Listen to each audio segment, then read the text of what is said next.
Hi everyone, and welcome back to another episode of Product Misfires. My name is P.E. Bousquet. I am the president and co-founder of Thirdbridge. At Thirdbridge, we do the best mobile applications you can find. We build products that people love to use day in, day out. Today on the show, I have two amazing guests. Jay Foster, CEO and co-founder of Carbon Utility, and Kris Saunders, CEO of Extend EV. They are both here with me because they are founding members of Arizona CleanTech Council. We have a great conversation. I'm not going to tell you more about it. Have a great show. All right, guys, welcome to this third episode of Product Misfires. I am so happy to have you today with me. We are in Next Space in North Scottsdale, a great venue for us to be here. So I have you, Jay Foster, CEO and co-founder of Carbon Utility, with us, and we also have Kris Saunders, CEO at Extend EV, and you both are founding board members at AZ CleanTech. Thank you for being here, and let's just start the conversation with maybe you, Jay. Tell us a bit, your background, your career, what brought you into tech, and more specifically clean tech. Like, tell us a bit the full road. Yeah, I'll try and keep it sweet and short, but good to see you again, Pierre. My background is, I'm not a technical founder. I'll start with that. A lot of experience on the commercial side of the business. So before I get into that, CEO of Carbon Utility, we are an early stage company that essentially captures and converts atmospheric CO2 into a variety of products, renewable transportation fuels, and then we're also doing CO2 and hydrogen as precursors for like advanced materials manufacturing, specifically carbon fiber. But my background is in more of the business side. So I started off 12 plus years in the consumer packaged goods industry. And I was kind of tinkering on the side. I came to the US for grad school from Sydney and met my technical founders who were building some really cool technology that just fascinated me. So I kind of got involved. We kept up to date, but it was really, I got to the point in my career where, I started to question, I guess, the impact I was leaving or my legacy. And it was really when my kids were born that, I wanted to do something to try and address, this problem that we have with addressing, imbalance of CO2 in the atmosphere. So Gotcha. That led to founding. That's a small challenge, right? It's just easy. Yeah, it's easy challenge. No problem. Piece of cake. And so, I dived in head first. I took on the role of, basically figuring out how do we commercialize this. So that got me there. And then through that, met Kris, and we started AZ CleanTech to really try and turn Arizona into a hotbed for clean tech innovation and commercialization. That's how you met, through the founding of this AZ CleanTech? We met after an event here in town called Venture Cafe. Yes, I've been. It's great. Yeah, great event. Every week, right? Every Thursday. Every Thursday. It's These guys are unbelievable. Yeah. They're rocking it. But Kris knows everybody in the Valley. Okay. I finally connected with him, and we had a lot of mutual interest, and we're both very invested in seeing growth of clean tech in Arizona. So we just got talking, and here we are. That's it, Kris. Tell us about over burgers and beers. Yeah, because I mean, Jay, we met each other at a Cardinal game. Yeah, that was awesome. It was good. But so again, that's your technique: beers and burgers. That's how you meet that's how you network. We tend to gravitate towards 100 Mile Brewing, so shout out to 100 Mile. 100 Mile, all right. Maybe they could be the sponsor of this show next time. Yeah. Who knows? But Kris, go ahead. Tell us a bit about it. My background is also business, so we're the business brains of the things that we're working on. But really started out in the accounting space. So worked at private PwC, so PricewaterhouseCoopers on the audit side, kind of a big company. I was always drawn to entrepreneurship, so always entrepreneuring, right? Kind of dabbling on the side and starting other projects. Got into private equity eventually, so working on the fund accounting side. I've done a lot of things. One of the opportunities that presented itself to me was door-to-door sales during the pandemic. Look at you. Yeah, that's a tough job. Really just life threw a curveball at all of us, and somehow I ended up in Silicon Valley hustling pest control door-to-door. Wow. It was quite an experience, but I've always been drawn to, I guess, big, almost hairy and scary problems, right? Because they're fascinating, right? So taking kind of something complex and trying to break it down into to basic, actionable, and practical solutions. And what do you do today? And so I'm the founder of Extend EV, so really working on extending range for electric pickup trucks, right, and eventually semi-trucks. Super niche. So just utilizing empty space for batteries, so we're not making batteries themselves or cars, but again, just utilizing space in new ways where we can put batteries to extend range and increase EV adoption. So wait a second, so you're saying you're not increasing the amount of batteries?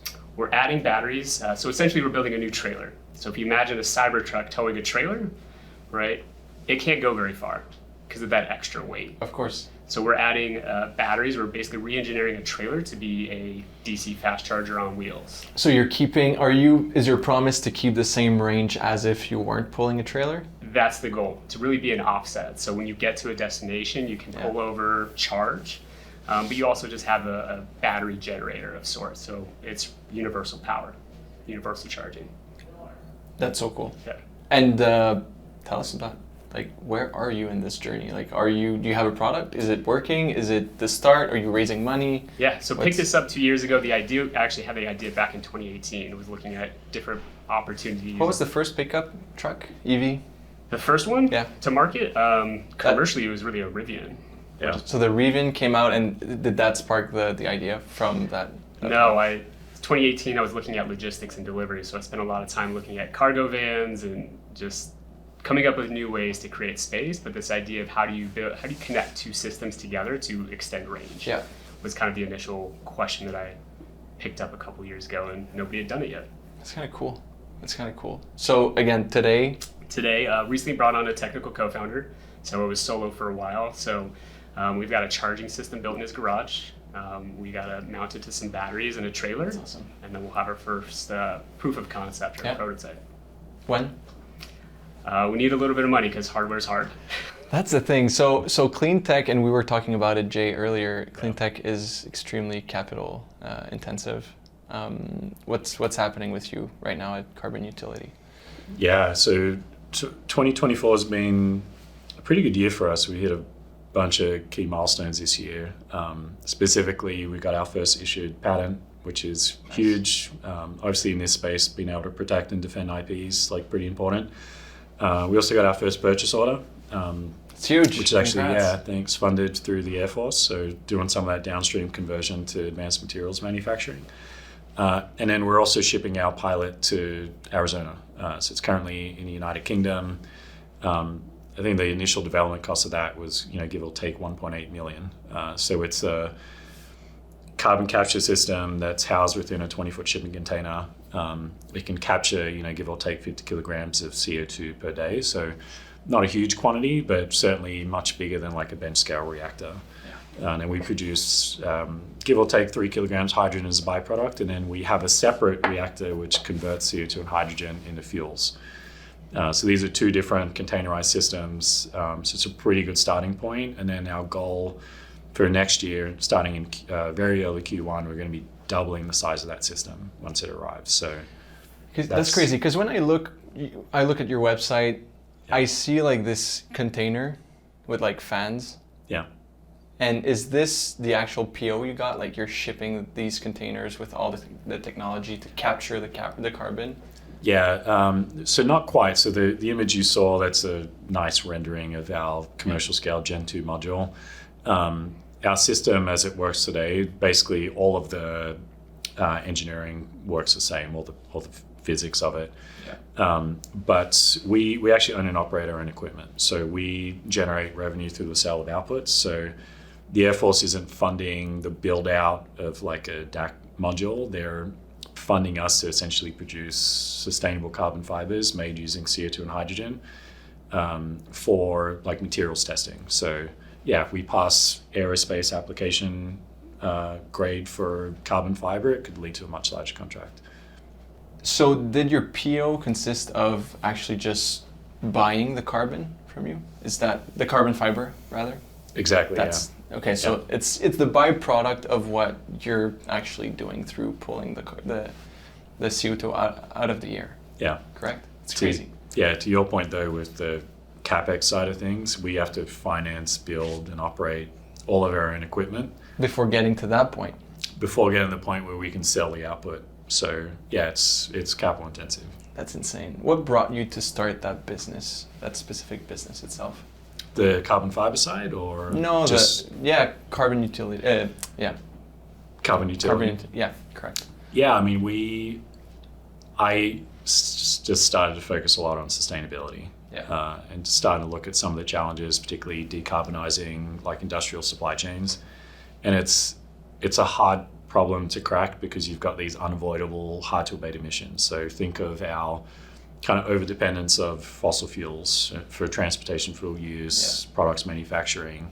Those are like embedded emissions which are difficult to displace because there's like a lack of alternative renewable products that can, I guess, substitute for some of those products. So I got lucky in that I kind of fell into it. So part of my work at grad school was partnering with the technical team to help them develop a commercialization strategy as part of my capstone. And that's where I met my co-founders. And they built, not our core system, but they built a modular reactor that could convert CO2 and hydrogen into fuels that displace gasoline and a bunch of other fuel sources like dimethyl ether for diesel substitute. That seemed fascinating to me. So I kind of got involved, and at the time there wasn't a market for this. No one really knew if we could make money out of it or do it economically. So I took it on as an opportunity for me to kind of get a foothold into the space and take on the responsibility of fundraising, figuring out commercialization pathways, go-to-market strategy, customer pilots, early adoption, that type of thing. That's crazy. And when you figured out that you could do this carbon fiber, I don't know what was the sequence, right? Did you figure out that there was an appetite for eco-responsible carbon fiber, and then you tried to reverse engineer the things to make it work with your technology, or was it the other way around? Like you started with the technology, it created this byproduct, and you were like, okay, I need to sell this and convince people to buy it. And it would be a good case. We started our company started as a CO2 conversion company, so in the fuel space. The issue we had is we didn't have access to CO2 and hydrogen to actually make the fuels. So then we took a step back and we built our DAC system, which is what is patented today. And as our company suggests, carbon utility, we utilize those outputs to create products that displace fossil fuels. So for us, fuels is a great starting point, but we wanted to build out a much larger IP portfolio. So we kind of fell into this opportunity partnering with another company. They do advanced thermal installations for NASA, the Air Force. They just tested one of their installations on a Blue Origin flight.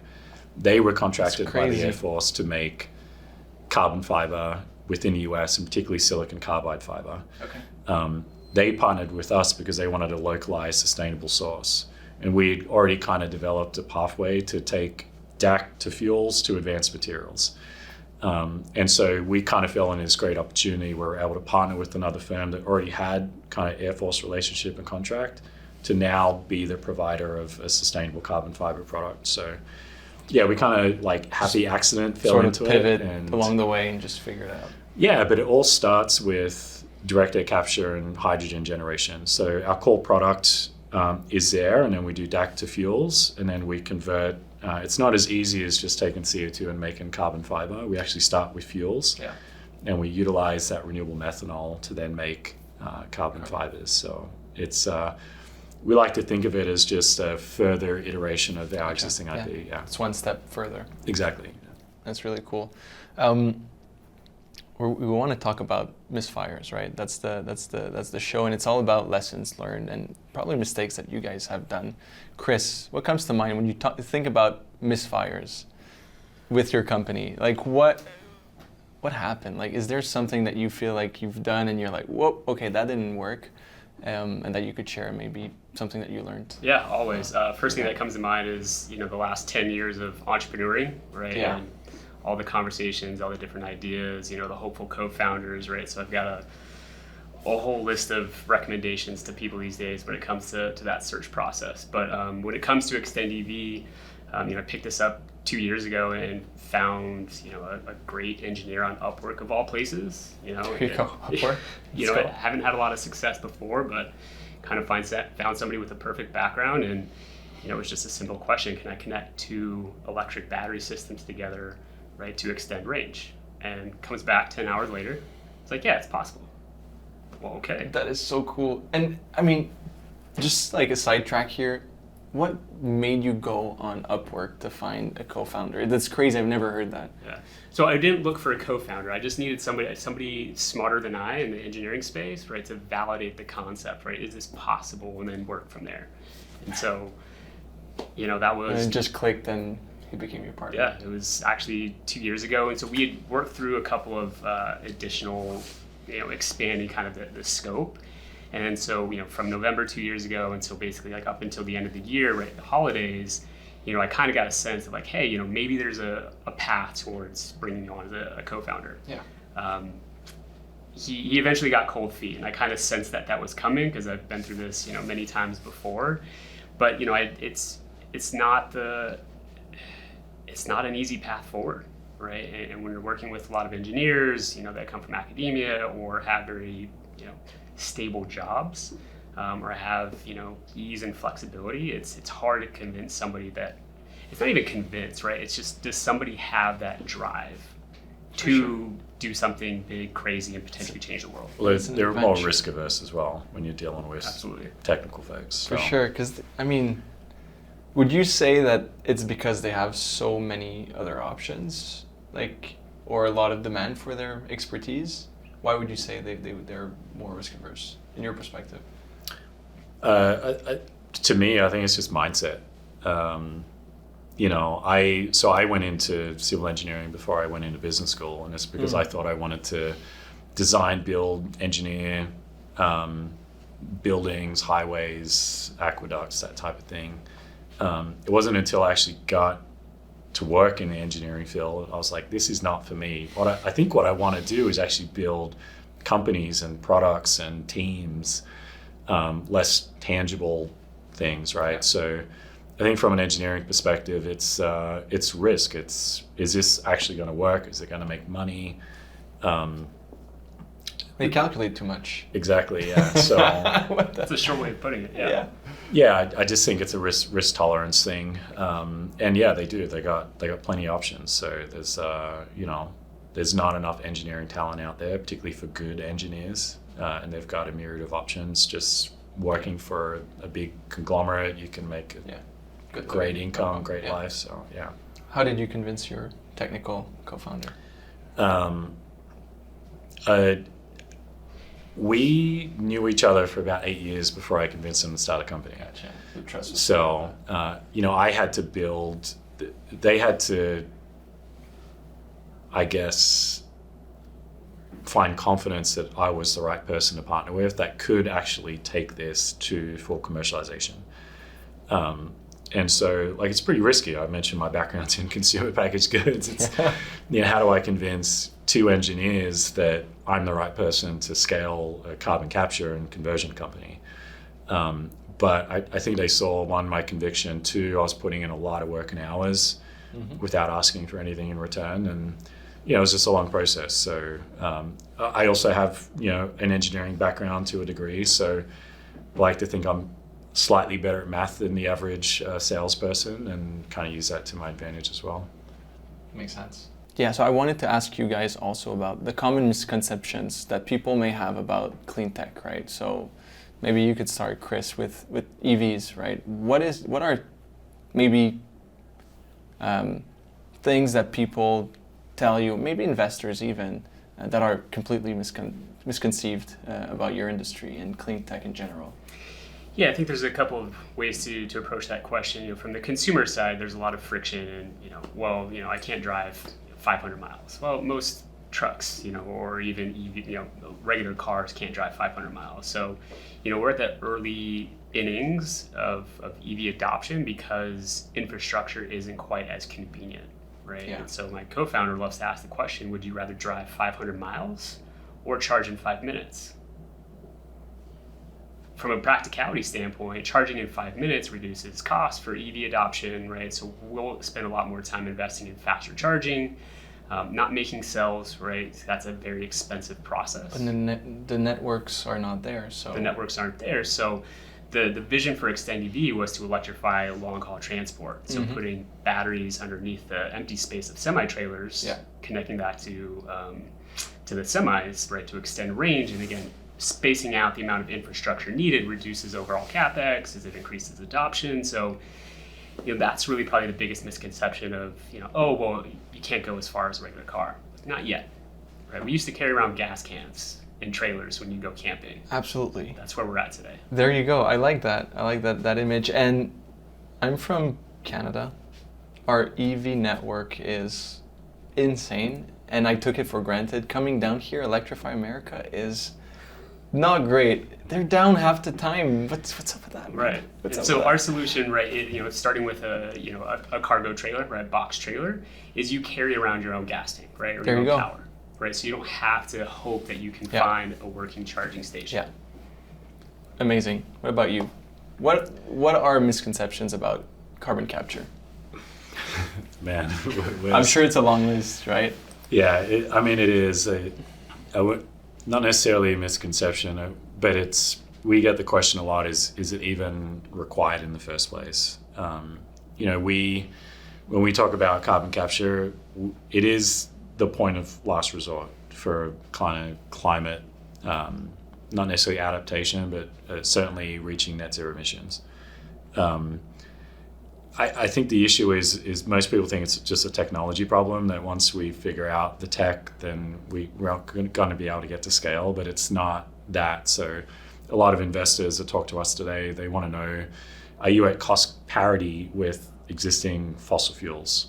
Because if you're not, we don't want to invest. But that's really challenging, because for the last 100 years or so, we've been emitting CO2 in the atmosphere without accounting for its real cost to any degree. And so, we're kind of at a disadvantage from that standpoint. But from a misconception point of view, I think that the technology exists today, but what doesn't exist is the policy behind it. So we can get to cost parity with fossil fuels, which, by the way, is a heavily subsidized industry. If we get a similar level of policy support for carbon capture and conversion.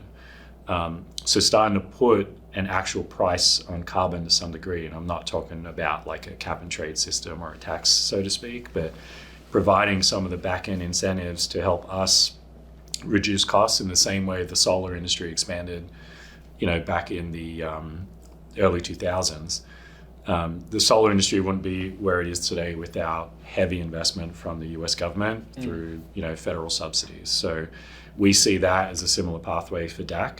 We can get to mass scale adoption. We can start actually making a significant impact in reducing kind of our carbon emissions and overall carbon footprint, but it's not going to happen if we don't have like federal government support. You feel there's traction there, or? Yes, or it's a slight hiccup now, obviously, with the new administration coming in and the Inflation Reduction Act, potentially being wiped out to some degree. But for us, where we sit with carbon capture and hydrogen generation, most of the advantage for those tax programs are being had by deep red states. So I think there's going to be a lot of pushback at a federal level, kind of repealing a lot of that work. And we're bullish. I mean, it has to happen. We're not going to reach net zero emissions without mass scale adoption of carbon capture technologies, as well as different conversion pathways like what we're working on. I understand. And can you do what you do anywhere in the world? Can you capture carbon anywhere? Theoretically, yes. I can put it in my driveway and, I would capture carbon? Yeah, so there's a bunch of different technologies, and I won't get into all of it, but they all have advantages, disadvantages. We start with a liquid solvent for direct air capture, and we run it through an electrolytic process. The limitation to using a liquid solvent is, like if we're in Canada, for example, it's going to freeze in certain geographies, right? So we need somewhat moderate temperature, somewhat moderate humidity. But as long as we have access to like adequate power and some reclaimed water, we can capture CO2 anywhere. That's pretty cool. Okay, so Arizona is a good place for you. Yeah, not Flagstaff, because it gets pretty cold up there. It's cold, Phoenix, other than that, the biggest limitation to us is we want to be as close to the point of end use of our end product as possible. Yeah. So the challenge with carbon capture is we don't just need to be economical with existing products, but we also need to provide the carbon accounting to demonstrate what the carbon offset is as well. So that's something that's unique to our industry. If you're transporting that end product over long distances, you start creating emissions through transportation. Right. So we need to lower embedded emissions by being as close to the point of end use as possible. So that's our main focus for where we want to deploy our systems. Crazy. Let's talk about misfires for you. Talked about Kris's. What about yours? Yeah. Stuff that you launched. So I kind of alluded to it before. The biggest misfire that we had is we built our first company prior to carbon utility was based off of creating renewable fuels. Yeah. And it is great technology. It uses very little energy. We use an exothermic process, so it's pretty efficient. But the issue we always came back with, like talking to investors, like where do you get your CO2 and hydrogen from? And we're like, oh, that's a great question. We're gonna get it from a brewery, or we're gonna, partner with a DAC company, direct air capture company. Not a great answer. You've got a pretty uncertain supply chain. It wasn't built out. Mm-hmm. So that company failed, and carbon utility, we kind of reverted to saying, okay, we need to produce the outputs needed for upcycling to fuels and advanced materials. So we built our DAC system from there. What we did wrong during that product development was our system today, we wanted to minimize cost from a development standpoint. So we built everything within a 20-foot shipping container. That includes the direct air capture system as well as fuel synthesis. So now you can imagine we've got a container that captures CO2, produces hydrogen, which, hydrogen's problematic in itself. But then we have a fuel synthesis reactor on the other side of the container making methanol, which is a highly flammable fuel. So from like a scalability standpoint, it felt like a ticking time bomb. Exactly. So you can imagine like shifting that over to the US, just like permitting compliance. Right. So we have to separate out those systems now. We have to spend money re-engineering the DAC system so it's in its own container. But did it work, that first version? Yeah, it works. Yeah, it works great. We're making fuels. My co-founders put the fuels in his car and driven around. It's the system, the tech works, but the issue now is we have to re-engineer everything. So it's like we build it to save costs, and now we're paying for it later as we scale. So that's to put it in production and to get closer to 80% whole product. So our first, demonstration project. Yeah. All right, Kris, tell us a bit about what's next for your company. I mean, in terms of technology, what do you see the big trends that are coming, the big switches? I mean, there's more and more trucks, right? That's one big thing. So for you to explain, your vision to me, I get it. I want the F-150 Lightning. That's my go-to car. So I can relate, I can understand your business case. So I probably the market is shifting, technology is also shifting for you. What do you see coming? Yeah, so our launch, from the emotional perspective, right, having done sales, right, something has to resonate, right? And so for something to resonate, it has to be emotional, right? And so you being stranded, on your way out to the desert with feel the pain. Right.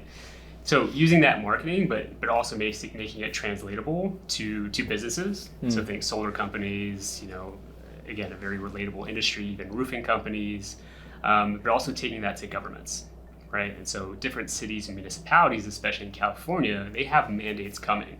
So whether it's this administration or the next, right, those mandates aren't going away. And so it's trying to be as lean as possible, but really creating a story and a narrative around not just the pain, but the technology and sort of what the future looks like in terms of electrification. But tell me about technology itself, right? So that's, for me, that's an issue to commercialize the technology, right? Really putting it out there like, hey, this is an issue, this is the proper solution to fix that pain point.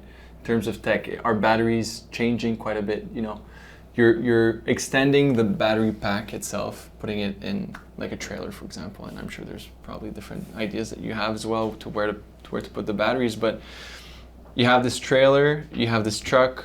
What happens if batteries become twice as efficient in the future? Is this still a business case for you? How do you see things? How do you see the wave coming, the next wave of EVs and technologies that are coming out of the big battery labs? Yeah, it's a great question, and honestly, that's why I wanted Extend EV to be battery agnostic. Right. So whoever's making the best cell technology right now, most of the industry has shifted to LFP batteries.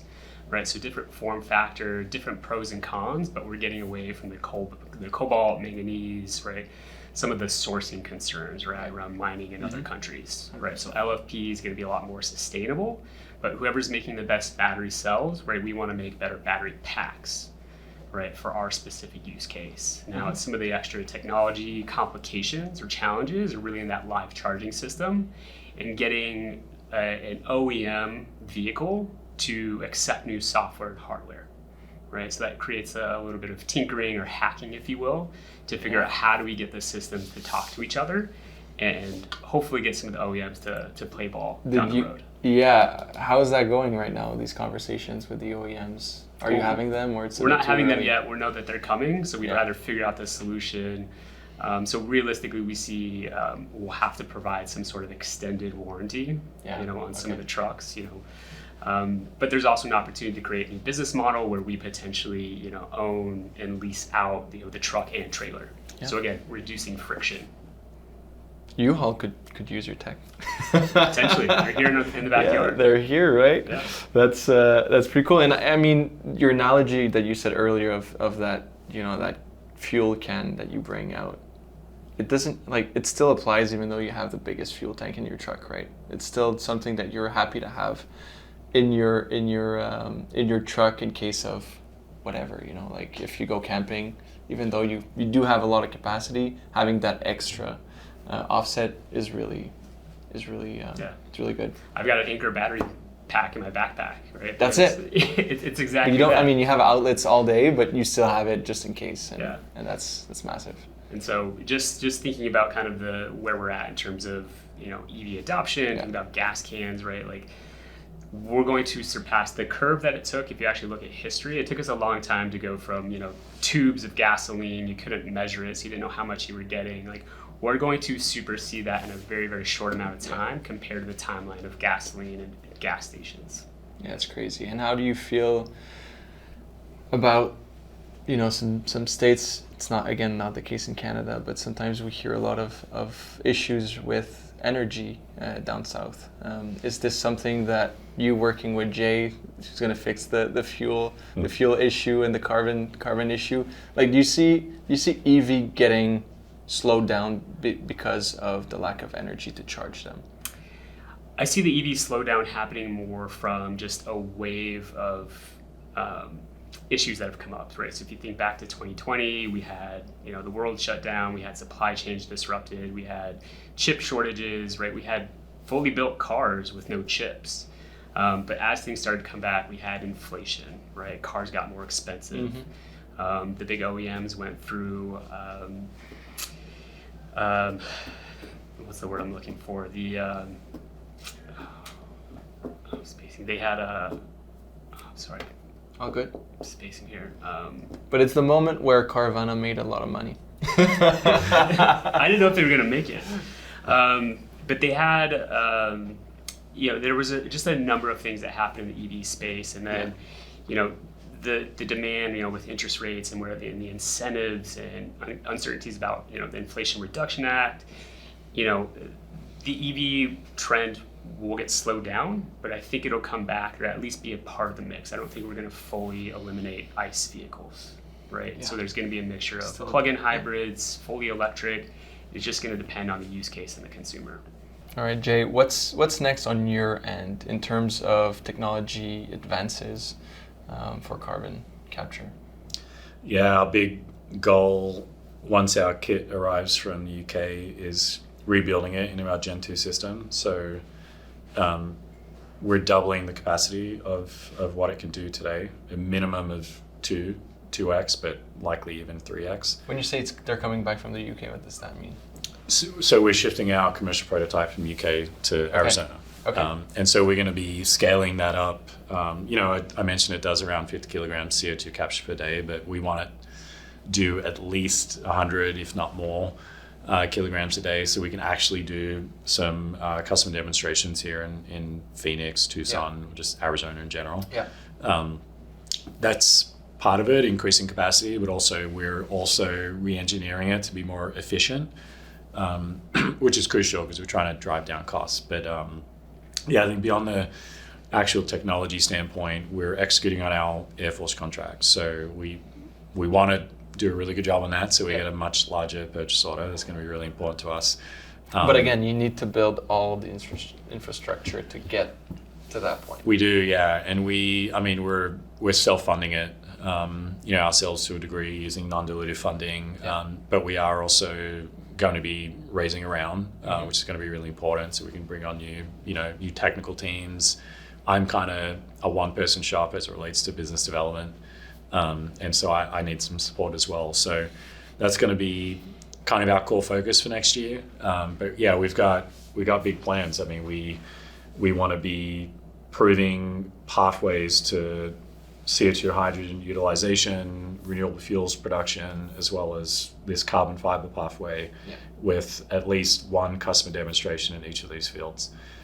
So that's our goal for 2025, and then starting a pretty significant ramp up towards the end of next year. How fast is technology evolving in that space? Pretty quickly. I mean, it's come a long way in the last decade. I think the next decade is going to be kind of the next decade for DAC, so to speak. I hope so, because you do talk a lot about cost, right? The cost needs to lower to be adopted. I mean, if you look at the industry, the industry started at around $1,000 per metric ton or more for CO2. That's not economically viable. The pathway is, if we can get to $100 or less, that's where you're going to see mass scale adoption. Right now, today, our production costs, we're at give or take 160. That excludes balance of plant. So, add another $50 to $75 per metric ton, depending on project specific Call costs. it 250. Yeah. So we need to bring down the cost curve. So we're focused on commercial pathways today that make money. But in order to see us get to the point where globally we're sequestering, 1 billion tons of CO2 a year or more, we're going to need to get close to $100. So that's the pathway, and I think we can get there in the next decade.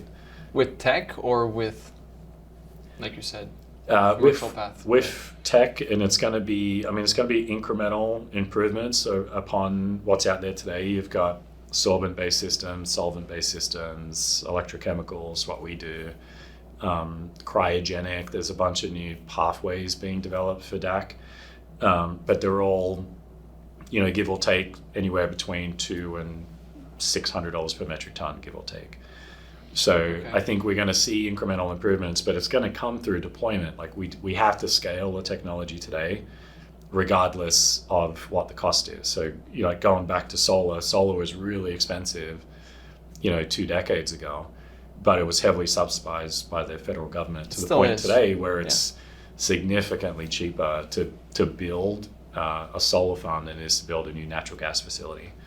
And so we see that as being the most viable pathway to scale DAC, and there is support today, through federal grant funding programs and federal loan programs for commercial deployments. So we're pretty bullish on the future.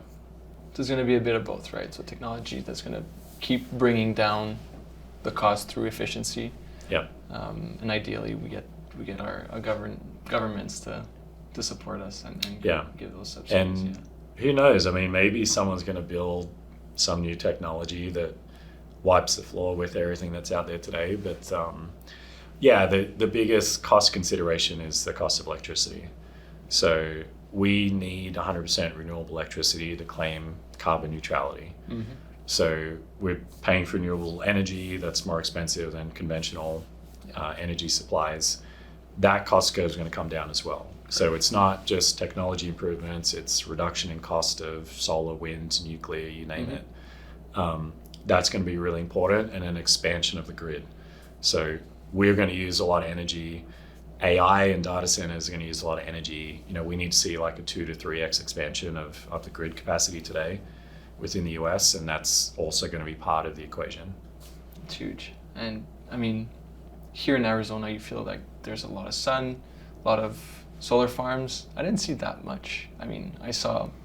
They're out there.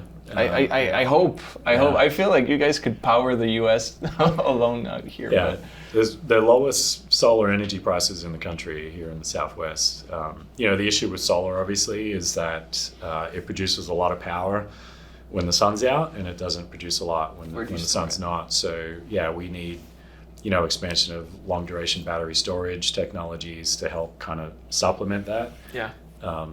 But yeah, I think this is all just getting to. It's a pretty complex problem. No, it is. And I saw, this week actually, we went with SRP, the Salt River Project, and they showed us their dams through a helicopter tour.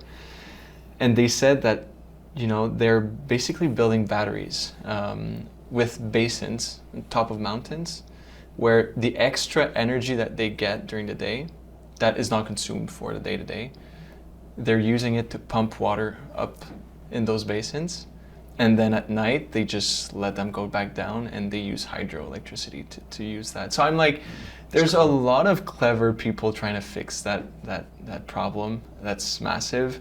I mean, I'm thinking about your batteries as well, your company, and I think it's brilliant.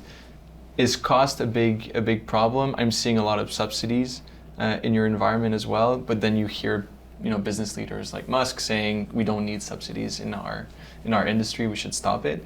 How do you see that? Costs are always huge, right? So energy storage is going to be a huge part of our transition to a clean economy, right? Yeah. So cost per kilowatt hour is huge, and so right now China's got 20 years or so in terms of advanced battery manufacturing. Well, we're just trying to play catch up, so no amount of money is gonna get us there in 5 years, right? We don't have the expertise, but the technology's there, right? There are other countries that are working on making sourcing, mining. We have advanced supply chains, right? So we can catch up, but it's going to take a lot of investment. And so the more that we can drive down cost per kilowatt hour, right, we can drive down the cost of batteries, and that's just the largest portion of an electric vehicle. So coming up with different financing models, right, battery warranties, we have better recycling, more circular economy for battery recycling is going to be critical for thinking more holistically and sustainable about batteries. Okay, awesome. All right, last question, guys. So I want to talk about AZ CleanTech. You guys are on the board. Tell us a bit about what you guys do at AZ CleanTech, and what's the purpose? What's the driving motor behind this group? The driver for that was just seeing random people at Venture Cafe or other events, but I'm like, hey, I had no idea you were here doing DAC. Like, that's cool. Let's go grab lunch. Yeah. And then just recognize that we don't have a place or community to go geek out and talk to other people like us working on cool solutions. And I recognize that from a couple of other events I was going to, because Jay said I know everyone. I was like, hey, we should get together in a room similar to this, and just kind of had a brainstorming session. And we started with a monthly meetup. We've got 60 to 80 people coming through almost every event. It's pretty cool. Right? Different businesses, different backgrounds. We've got startup founders, a handful of investors, corporate partners. So we've got a wide mix, but everyone's just generally invested in or interested in clean tech and sustainability. So we just wanted to get the community together. That's awesome. And with your experience, the both of you, what sort of advice do you give back, right? Through the lessons learned that you've had through your journeys, what do you tell startups in clean tech, especially in clean tech? What do you tell them? Oh man, that's a good question. I think people that want to get into this space, it sounds cliche, but the biggest advice is to just get started ASAP. it is challenging though. So I think if you've got a good idea and you have good technology, that's a good baseline, but you really got to dive into like the holistic environment that you're going to be entering. Yeah. So yeah, these are big problems. I would say first and foremost, come to AZ CleanTech meetup. Yeah. You'll get a lot of advice from other founders. And that's cool. It's like your community, you know. Exactly, yeah, and we can, we're all supporting each other. There's not a whole lot of competition in clean tech, and I don't mean that in terms of like there's not enough like viable companies. I just mean it in the fact that when one of us succeeds, we all succeed. So we're trying to build a community. It's a great melting pot of founders, both commercial and technical, from all over the state, and you're going to get some really good unfiltered advice. So I mean that's part of it. Networking. It's a lot of these industries are really nascent as well. And so the answers aren't necessarily there, but you got to build, you got to dive into the weeds, and you just got to tackle problems head on. So, all right, problems head on. Good technology. Just start. What about you? Maybe lessons that you've learned through a guy like Jay. Yeah, I think we've all got a mix of lessons learned. My advice would be don't be afraid to talk about your ideas or your interests. Right, you can say, "Hey, I've got this really cool technology." People, tend to kind of be like, "Oh, well, I can't tell you much about it." Like, you never know who you're going to get introduced to. Right, going to San Francisco, I tell people, give people the same pitch. It's like, "Oh, I got introduced to this person and this person." Like, you just never know who's going to come across your network. Be loud. Talk about your business, your ideas. Yeah, ask questions. Be open for feedback because you don't have all the answers. I still don't. Yeah, I've heard so many. I would say founders, but people with ideas that were so scared of sharing without an NDA and whatnot. You're like, screw your NDA, just talk about it, get new ideas and get pushed back on your idea. That's what you want early stage usually, is just to have different thoughts and test your ideas and validate it as soon as possible. So fail faster. Yeah, we all try to do it. We try to do it. Yeah. My technical founders would like me to sign an NDA with everyone I talk to, but you're like, are you crazy? I just keep them off calls now. I'm like, you don't want to know what I'm talking about. probably disclosing more than you'd like, but look, it's you gotta get out there. That's part of it. Yeah. That's good stuff, guys. Thank you so much. Where can we follow you guys? Should we go check your website? Your website is awesome with the V2 model that you have down there. Any Kris? LinkedIn is the best right now. Yeah, I got a lot of in development work. Awesome. Jay? Yeah, website, LinkedIn, email jfoster@carbonutility.com, and obviously AZ CleanTech. So we have monthly meetups. We have our own site, azcleantech.com. Yeah. So you can register, come hang out at an event anytime. Awesome. All right. Yeah. Thank you both for coming. Thank you. Awesome. Thanks. And thanks for the beer. You bet. Cheers. You bet. Cheers, guys. Thank you for this. Yeah, thank you. Oh, that was okay.